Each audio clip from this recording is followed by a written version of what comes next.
আপনাদের যাদের কাজ ক্যান্টনমেন্টে, আপনারা ক্যান্টনমেন্টেই থাকুন। আমরা আপনাদের প্রতি শ্রদ্ধা জানাই, সম্মান জানাই। দেশের সার্বভৌমত্ব রক্ষার ক্ষেত্রে আপনাদের যে অবদান রয়েছে সেটাকে আমরা স্বীকার করে নেই।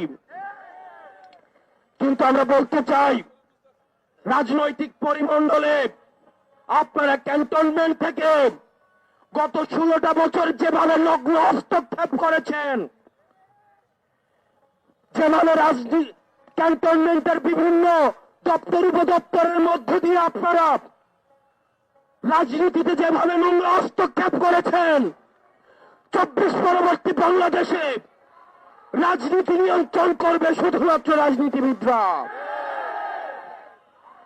আপনারা তখন কোথায় ছিলেন? বিগত 1.5 দশক ধরে আমরা কোন চ্যানেলকে দেখি নাই পদত্যাগ করতে।